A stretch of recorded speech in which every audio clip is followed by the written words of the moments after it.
오늘 우리가 다뤄볼 주제는 바로 미래에 대한 두려움입니다. 근데 되게 신기한 게 그 해답의 실마리를 20세기 고전 설교에서 찾아볼 거거든요. 이 오래된 지혜가 오늘날 우리의 불안에 어떤 답을 줄 수 있을지 지금부터 함께 파헤쳐 보겠습니다. 여러분, 혹시 만약에 이 생각에 사로잡혀서 꼼짝 못 해본 적 없으세요? 내일 무슨 일 생기면 어쩌지? 실패하면 진짜 끝인데. 뭐 이런 걱정들 때문에 정작 오늘 하루를 제대로 살지 못하는 그런 경험 말이에요. 아마 다들 한 번쯤은 있지 않을까요? 근데 정말 놀랍게도요, 거의 100년 전에 한 설교가 바로 이 문제에 대해서 시대를 관통하는 진단을 내놓고 있습니다. 이 오래된 지혜가 오늘날 우리의 마음에 어떻게 말을 거는지 한번 자세히 들여다보겠습니다. 자, 그럼 첫 번째 파트부터 시작해 볼게요. 설교에서는 미래에 대한 불안을 두려워하는 영에 사로잡힌 상태다. 이렇게 진단하는데 이게 대체 무슨 뜻일까요? 한번 깊이 들어가 보시죠. 이 모든 이야기의 중심에는 바로 성경의 이 구절이 딱 자리 잡고 있어요. 하나님이 우리에게 주신 것은 두려워하는 마음이 아니요 오직 능력과 사랑과 절제하는 마음이니. 네, 바로 이 구절이 오늘 우리가 찾아 나설 해법의 핵심 열쇠입니다. 그러니까 이 설교의 핵심 주장은 이거예요. 우리가 미래에만 너무 집착하는 거, 그러니까 아직 오지도 않은 일들을 계속해서 끌어다가 걱정하면 결국 일종의 영적인 우울 상태에 빠진다는 겁니다. 현재를 살아갈 에너지를 다 뺏겨버리는 거죠. 그렇다면 대체 우리는 왜 이렇게 미래를 불안해하는 걸까요? 이 설교는 아주 명쾌하게 그 근본 원인을 세 가지로 분석하고 있습니다. 그 세 가지가 뭐냐면요. 첫째는 타고난 기질, 둘째는 실패에 대한 두려움, 그리고 마지막은 막연한 공포입니다. 자, 이 세 가지가 어떻게 우리를 올가매는지 하나씩 짚어보죠. 자, 첫 번째 원인은 바로 기질입니다. 설교는 여기서 되게 중요한 점을 인정하고 들어가요. 어떤 사람들은 그냥 태어날 때부터 다른 사람들보다 좀 더 불안해하고 소심하고 긴장을 잘하는 경향이 있다는 거죠. 이건 뭐 믿음이 부족해서가 아니라 그냥 성격이라는 거예요. 여기서 말하는 기질은 우리가 타고난 성격, 또 일을 처리하는 방식 같은 걸 말하는데요. 이 설교가 짚어주는 지점이 정말 흥미롭습니다. 뭐냐면 우리가 어떤 신념을 갖게 된다고 해서 그 기질 자체가 싹 사라지는 건 아니라는 거예요. 설교에서 든 예시처럼 베드로는 변화한 후에도 여전히 베드로였다는 거죠. 변화는 바로 그 기질 위에서 일어난다는 게 핵심입니다. 두 번째 원인은요, 실패에 대한 두려움입니다. 근데 이게 그냥 두려움이 아니에요. 내가 해야 할 일이 얼마나 위대한지, 그리고 그에 비해서 나는 얼마나 작고 보잘것없는 존재인지를 아주 똑똑하게 이성적으로 인식하는 데서 오는 두려움이라는 거죠. 그러니까 오히려 높은 이상을 가진 똑똑한 사람일수록 이 두려움에 빠지기 쉽다는 좀 역설적인 이야기입니다. 그리고 세 번째는 막연한 공포. 이건 뭐 구체적인 대상이 없어요. 그냥 혹시 무슨 일이 생기면 어떡하지? 하는 그런 막연한 두려움이죠. 설교에서는 실제로 겪고 있지도 않은 박해를 미리 상상하면서 혼자 괴로워했던 한 여성의 예를 들거든요. 말 그대로 일어나지도 않은 미래에 대한 상상에 현재를 완전히 갉아먹고 있는 경우죠. 자, 그럼 이제 문제 진단은 끝났고 해결책으로 넘어가 봐야겠죠. 여기에 관점을 완전히 바꿔버릴 세 단계의 처방전이 있습니다.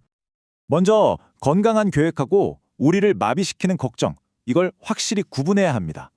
설교에서 농부 비유를 드는데 이게 아주 딱 와닿아요. 현명한 농부는 미래의 수확을 생각하면서 지금 씨앗을 심잖아요. 근데 걱정에 사로잡힌 사람은 혹시 흉작이 들면 어떡하지?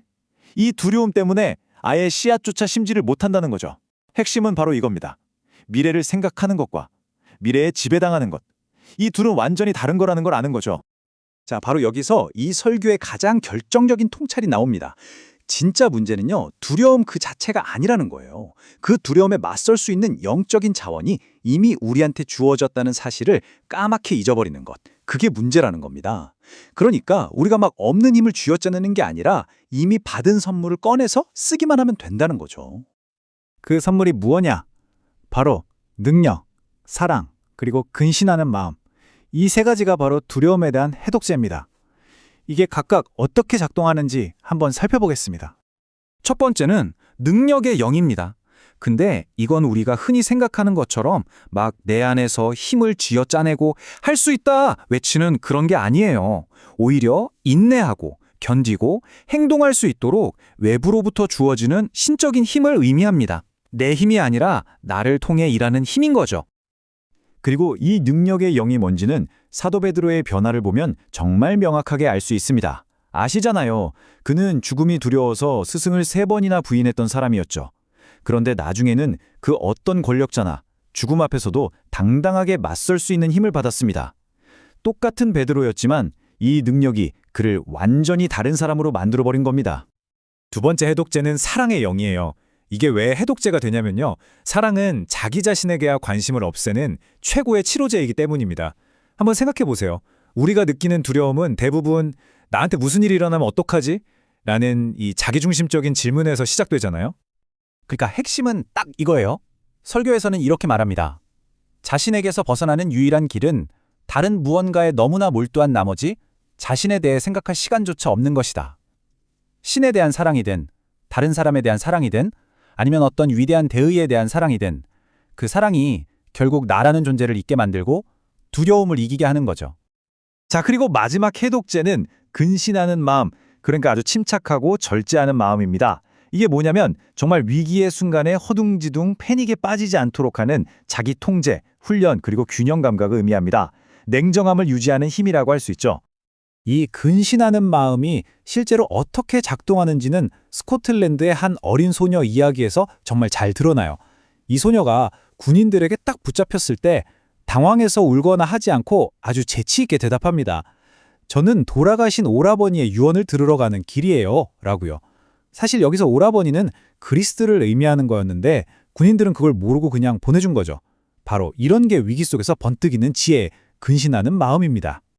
자, 이제 이 모든 내용을 한번 정리해 볼 시간입니다. 오늘 이야기에서 우리가 꼭 가져가야 할 핵심 메시지는 과연 무엇일까요? 결론은 이겁니다. 첫째, 우리의 기질은 분명히 존재하지만 그게 우리의 주인이 될 필요는 없다는 것. 둘째, 두려움은 종종 우리가 너무 자기 자신에게만 집중하고 있다는 신호일 수 있다는 거고요. 셋째, 해결책은 없는 힘을 쥐어짜내는 게 아니라 우리에게 이미 주어진 선물을 꺼내 쓰는 겁니다. 그리고 그 선물은 바로 능력, 사랑, 근신하는 마음이라는 3가지 모습으로 나타나죠. 마지막으로 가장 중요한 건 미래가 현재를 갉아먹도록 내버려 두지 말고 바로 지금 이 순간에 집중하라는 겁니다. 마지막으로 이 질문을 여러분께 던져보면서 마무리하고 싶습니다. 만약 여러분이 느끼는 그 두려움에 대한 해답이 여러분 자신의 힘이 아니라 이미 받은 선물 안에 있다면 어떨까요? 어쩌면 이 생각 하나가 우리가 미래를 바라보는 방식을 완전히 바꿔놓을 출발점이 될지도 모릅니다.